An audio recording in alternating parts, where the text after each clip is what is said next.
response to someone, and I thought it was really interesting. Right, people are talking about $4 per outfit, $10 per outfit for Street Fighter and Tekken. Right, it wasn't actually $10 per outfit. I don't think. I think it was something like $6 per outfit. But the way that maybe it was also 3 or 4, but the way that you had to get the outfits, it was very predatory because you had to buy at least 2, or you would have an extreme excess of the fighters coins. It was really weird, right? It was like 300 instead of 250, which is the amount you can buy them in, and the next amount you can buy it in is like 610. So you end up with 10 fighters coins extra instead of buying the 250 one 3 times and ending up with the 251 2 times, getting one skin and ended up with 200 left. I mean, I want to learn Tekken, but I don't know. I'd get dogged on. That's kind of the whole. Learning any fighting game. If you're new to fighting games or new to a fighting game, you're gonna get beat up. That's just how it works, right? Like, I'm not doing terrible in Tekken 8 ranked, but I also have a lot of 3D fighting game experience, right? I played VF, I played DOA, I've played older Tekkens, even if not very seriously, and I was a very solid, almost like probably competitive level Soul Calibur player, right? Like, I'm not trying to toot my own horn here, but there's like a lot of knowledge that I'm using.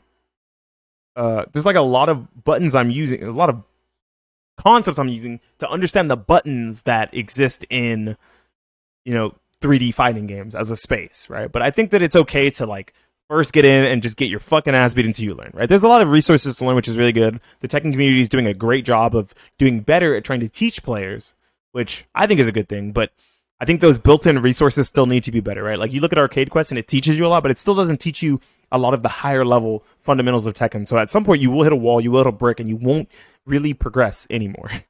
It's unfortunate, but that's just how, I think that's how a lot of fighting games are, truly. Like, you're not going to learn a lot of the crazier, more advanced features of a fighting game without going into a guide of your own to find it. It's not something that the games really teach you. It's something that the community teaches each other, right? A lot of these things were built off of the back of the community. They weren't built off of the back of the game developers. It's emergent gameplay. It's things the developers didn't even think about or didn't know existed, and then just became the norm as we progressed and gotten better, right? Like Korean backdash, things like that.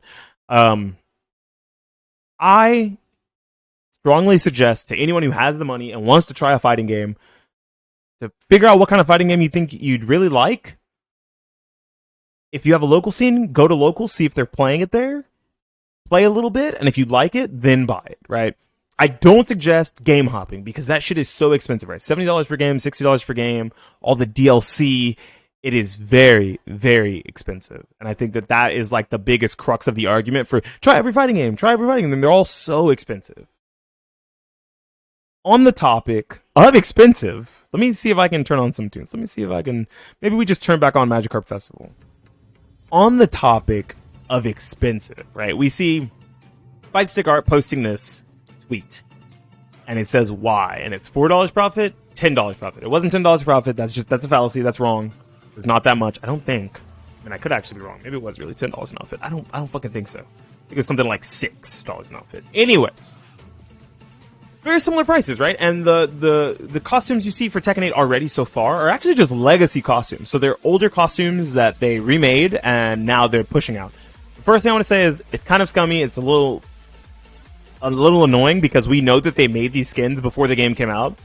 And now that the Tekken store is getting added to the game, they're adding them into the shop. But they already existed when you paid your $70 for the game. The Tekken store idea already existed when you paid your $70 for the game. They wanted the big, great reviews, so they didn't add the microtransactions until after the reviews came out and the first wave of people bought the game. I'm going to go ahead and throw it out there now. This is not some really small developer oopsie. This is a mega corporation. This is a big company understanding how analytics work for reviews and first impressions. So they did not put out the Tekken store until after the first review cycle came out, and now they're shitting out these costumes that we've seen since Tekken 1. A lot of these are very old, right? Ling Xiaoyu, this is, I think, her Tekken 3 or Tekken 4 costume. This is Jin's Tekken 4 costume. I don't remember what costume this is. I think this is Jun's Tekken 2 costume. Very old. And these were absolutely made before the game came out. They weren't in development actively after, right? But there's a little part in here. There's a part in here that I wanted to look at only because a developer said it and not the publisher, right? Like, I don't know. I find Harada to be very blunt, but I don't think he would lie for his publisher to save face. I think he would be honest or just not respond so that he doesn't have to look like a super ass. He really only did it the one time with rollback, right? I hope no one uses it. If they saw the money, they wouldn't stop, and we wouldn't get a single skin without paying for it. Isn't it too expensive to buy season passes? At Mr. Harada, you didn't even give us team battle, and now you're adding more cost. Right? That's fair, right? Like, you want to make sure that you're getting the things you pay for, and it feels bad to like be missing features, right? Treasure battle's gone, no team battle, but here comes the monetization, right? Yet you don't have to buy season pass. Yet you can buy each DLC individually. Yet it's cosmetics and adds no gameplay advantage. Yet there's so many old costumes and great customizations in the customization system in the base game. You do realize that more updates and game development cost money. Yeah. Okay. So here it goes. I'm gonna skip all this. Right. I think this one is bad. I still don't see the addition of microtransactions as a good thing. It is a plague that does not benefit players in any way. It almost doesn't. For the most part, right? Like, I guess it helps keep a game alive and keep a game thriving so that they can continue the development costs for it. But other than that, no, especially because these monetization things aren't gameplay changing, right? So because they're not gameplay changing, they don't affect the players at all. They're not bad, but they don't benefit the players because I'm not getting an unfair advantage by buying this microtransaction. I'm just getting a cool skin, right? So, for the health of the game, that's probably a good thing. So, he's actually good on this last part. He's right. Does not benefit the players in any way. It doesn't benefit the players. It benefits the payers. And a lot of times, I think big gaming companies think of us as payers, not players, which is kind of frustrating, right? Harada says, though, and I think that this is very important to think about. Harada says, development costs are 10 times more expensive now than they were in the 90s, and more than double or nearly triple the cost of Tekken 7. Even the Fight Lounge servers are costly to maintain. In the past, there weren't so many specs, and there wasn't online. I don't know what they mean by wasn't so many specs. Plus, they didn't have such high resolution and high definition. Okay. Got it.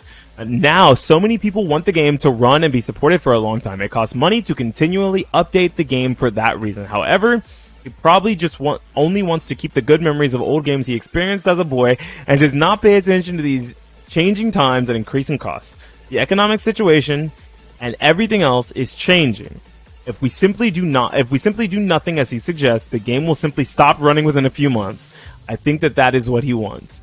There is no point in talking to him about these realities. He wants us to stop economic activity and stop updating and supporting the game. Now, what he wants, actually, is he wants them to keep supporting the game for free. I can tell you guys from experience, after watching a game that I love go under because of server costs, that I actually kind of believe Harada here, right? He said even the Fight Lounge servers are costly to maintain. There was a game I played called Rumbleverse, and I think one of the biggest factors of that game being shut down was the player base not being big enough to have enough paying players to support the cost of the server staying up, because it was an always online game. So anytime you were online, anytime anyone else was online, and you would meet up with them to play in the lobby, right, 40-man lobbies, those lobbies cost money. That server that those games are running off of costs money, and that money needs to be made back and made a profit off of for that game to stay feasibly afloat and online, right? And that's kind of the situation that Harada is getting at here, and I totally understand. I'm not saying that I want the game to be not long-term supported and die very quickly and not be updated. But what I'm saying is, if you are someone who's already playing the game and already paid for the game, and you don't want to let the developers guilt trip you into paying for things that you don't want, don't do it, right? I suggest, if you're like, I'm playing this game competitively, nothing else, I'm playing this game really casually with my friends, nothing else, just pick up the characters, right? Pick up the characters. You see a costume or a lobby avatar you like, buy it. Don't really think about getting everything in mass in the store, just like something like a DOA, because it's more value if you get it all at once, or more value if you get it in a bundle. That's kind of how they get you, especially in these games that are already paid. I'm not inherently happy about the Tekken store, but as long as the game stays competitively, as long as the competitive integrity remains, as long as there's no game-changing monetization options, right, that are going to alter the way the game works or make it easier for you to win or get rank ups. Like, I don't want rank point boosters, right? I better never see a rank point booster where like, oh, your next win, you'll gain 100 more rank points, and your next loss, you'll only lose half the rank points. I don't want to see that, right? And that ranked is like, it's fake internet points. It doesn't really matter. But people really work hard for those things, and it'd be very strange to take them away or make them easier or harder to get because you're deciding to pay or not to pay. Any other gameplay changing things that like change the hurt boxes or hit boxes or make your character more powerful along the lines of something like, I don't know, like Call of Duty with the certain guns that come out that are extremely overpowered and you can only get them in the battle pass. Kind of like that. Don't really want any of that. I'm not against companies being able to make money and continue to support their game. I'm not even against players choosing to support the game by buying things that they want. But I just want to let everyone know, this first round of DLC skins is all regurgitated content. This is content that probably existed before fucking launch. So if you want to be a sucker, you go ahead and buy these. If you don't think they look that cool, and if you're not a nostalgia player, wait until the next round of costumes come out. Wait until you see a cool lobby avatar thing you want, right? Those are the things that are really gonna put another foot forward and force them to create at least innovative content instead of reiterative content so that you're actually getting your money's worth. I want games to be long-term supported, and if this is the way it has to be done in this current ecosystem of gaming and entertainment, then so be it. But don't turn yourself into a whale if you don't have to. That's just my 2 cents. If you enjoyed this small rant slash maybe I'm agreeing halfway with the developer, Mr. Harada here, only halfway, drop a like on the video if you also kind of agree. It's more just a thought-provoking thing to think about, right? Because a lot of us, we don't really think about the fact that video games cost $10 more, but everything else is going up so much more. Cost of a movie ticket has gone up tremendously. The cost of gas, the cost of buying a house, everything's going up, but this medium in the base is staying the same. Either free-to-play games with really heavy monetization or $60 to $70 AAA experiences. Quadruple A in the case of that Skull and Bones game that was apparently crap. Like the video, subscribe to the channel, comment down below about how you feel about the Tekken store, Tekken's future monetization scheme, Street Fighter 6's monetization scheme as well, even something like Mortal Kombat 1. I know most people don't talk about it, but talk to me about fighting games. Talk to me about competitive online gaming. Subscribe to the channel. We're very, very, very close. We're not that close. We're hoping to get significantly closer to 1,000 subscribers, hoping to get there one of these days. This has been Beanie Thuggish talking about monetization and the cost of development for video games, signing out and saying peace.